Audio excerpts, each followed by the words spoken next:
For some, the creation of life can be reached through the tinkering of gears and bolts. Artificial life can be just as powerful as natural life. Through an artificer's craft, we find power and ingenuity. Through that power and ingenuity, we find solutions to help us achieve immortality. Muzzio, the visionary architect, Arcum Dagsson, and the famous being Memnarch are all powerful commanders for an artifact-themed commander deck. A potential fourth, Thada Adel, Acquisitor, can also serve as a commander, but I find that the other three legends bring a lot more to the table. I would say that Thada Adel serves better as a multiplayer commander due to her ability to steal your opponent's mana rocks for your own benefit. Let's talk about our commander options. Arcum Dagsson, perhaps the more popular of the three, is a vicious tutor that can let you trade in an artifact creature for a non-creature artifact to put into play. So your Ornithopter could be transformed into something like a Darksteel Forge, giving your opponent a massive headache to deal with. Then, we have my personal favorite, Muzzio, who is, in my opinion, better at dropping large-scale artifact creatures like Blightsteel Colossus on the board. This leads to a bit more of an explosive playstyle, as the larger of artifacts you're able to drop into play, the more potent his ability can become. Finally, we have Memnarch, who is a little bit less interactive with searching through your library for artifacts, but much more productive at stealing permanents that he makes into artifacts. And when Memnarch steals opponents' permanents, they do not get returned. So the goal of this deck, if you can tell by now, is producing massive artifact presence. Picture this as the blue counterpart of Duretti Scrap Savant, but with a slightly different playstyle. We begin with some spells that will help us cast our artifacts later for less mana. Chief Engineer gives your artifacts Convoke, meaning that you can tap your creatures to help pay for your spells. Renowned Weaponsmith gives you a Soul Ring on legs to use on artifacts or abilities of artifacts. We also run Etherium Sculptor to help make our spells cost 1 generic mana less, and Semblance Anvil and Cloud Key also both give us some cheaper artifacts. Next we have some utility artifacts. Unwinding Clock gives us untapped artifacts every turn for us to do things with, which is basically Seedborn Muse minus the land untaps.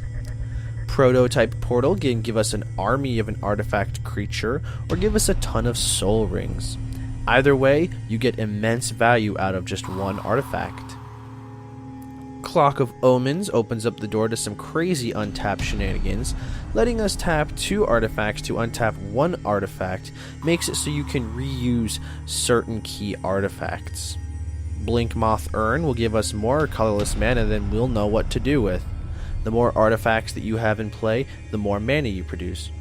While this ability may help an opponent, unless they're running a ton of artifacts as well, we will get much more benefit out of this card than they will. We also run a few tutors of significant note. Kuldotha Forge Master lets us sacrifice 3 artifacts to tutor out any artifact that we want.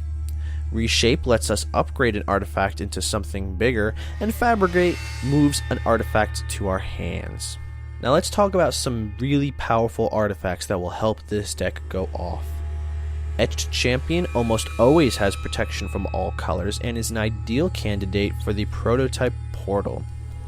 Master Transmuter has protection from removal and can save herself or another artifact, or can cheat a Blightsteel into play by simply bouncing another artifact to your hand, which can include herself, so this is where I mean she has protection. Mindslaver is absolutely bonkers and can give you a huge advantage, especially if you can use it over and over somehow.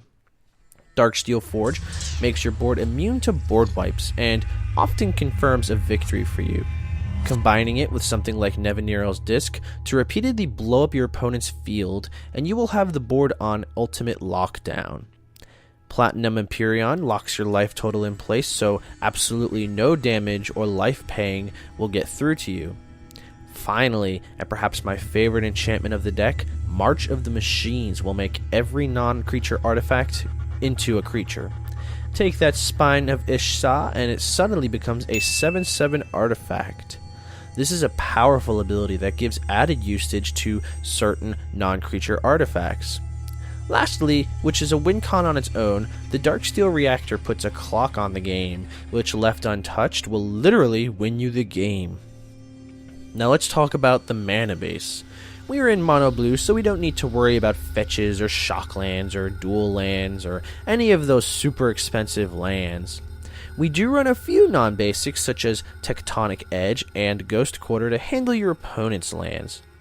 Seat of the Synod and Darksteel Citadel will give us some artifact lands which are amazing for getting our artifact count up.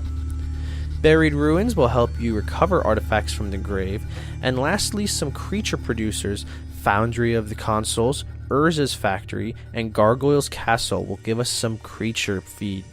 Artifacts are a very powerful commander deck that can give you a huge lead early on. My favorite part of this deck is being able to swap commanders out and go with a different strategy each game. There's a ton of flexibility in this deck that will be able to help you manage most opponents. If you're looking for a fun commander deck, then try some mono blue artifacts today. I hope you enjoyed this commander deck tech.